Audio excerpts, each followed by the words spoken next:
Hi there, this is Dana. In this video I'm going to be showing you some tips about how to use with variegated floss. For the DMC line, this is a color variations ones like this one here. This is 4240. This particular one's a really nice, sorry I'm just going to focus in a second. This is a really nice, sort of goes from purples to blues. It's quite subtle changing. I don't know if you can quite see it in the light, but it is really, really pretty. So that one's quite a subtle one. And then there's other ones, like this one here is, this is some of the pearl cotton. This is one of the color variations in the pearl cotton. You can see it's got beautiful tones of pinks and oranges, and I'm going to be stitching with that in a moment to show you how to stitch with the variations floss. So that's pearl cotton, that's the number 5 weight. And then of course there's these ones, which is the Coloris ones that have just come out in the last few months. These are great, but you can see they've got a really neat range of different tones and whatnot. Like this one here, you can see it goes purples to yellows to blues to sort of a brown. It's really, really pretty. So the first thing to know with variegated floss is you do need to do what's called the English method. I'll put a link to the video where I teach that below, but basically that just means you're doing each stitch individually. If you try and do the Danish method, which is going half one direction and half the other direction, your variations aren't going to show up as neatly as this one is here. So with the English method, you're basically going and forming each stitch one at a time. So this is that pearl cotton floss I was telling you about.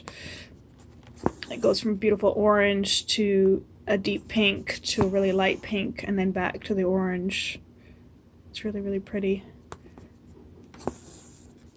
So yeah, so that's how you would form your cross stitches for variegated floss. Otherwise, you can try it the other way, but you're not going to get the same tonality of going from, say, the orange through to the pink through to the light pink. It's not going to work if you try to go half this way and then half that way using the Danish method. Alright, sorry about that. I had got a phone call right as soon as I finished that section, so I had to stop the video.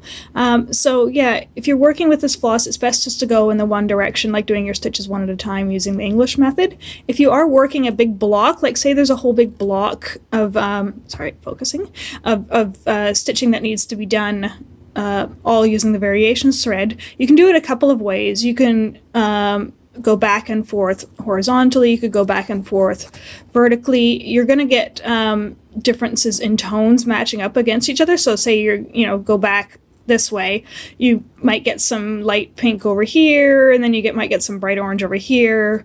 So it's not going to be a smooth gradation across. If you do want to try and do that, basically what you're going to have to do is cut your thread, is use different strands of thread for each row, or if you're working vertically in columns, for each column, and you're going to have to cut your thread at pretty much the exact same spot on your floss.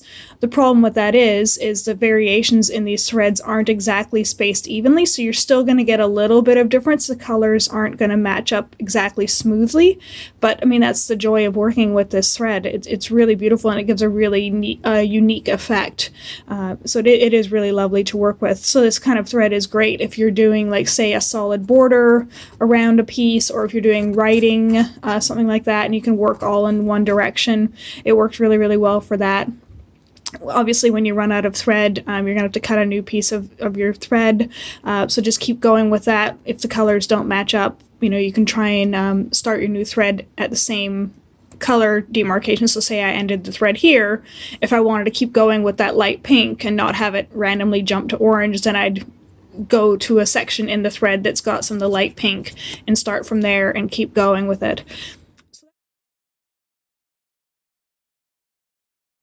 So you can see here I've got some of the blue variations thread. I've looped it here at the end just to show you what would happen if you did the loop method. I've looped it here at the end at the lightest part, and you can see the color is the same. It's the same. Then as you go along, you can see the colors start to get a little bit different.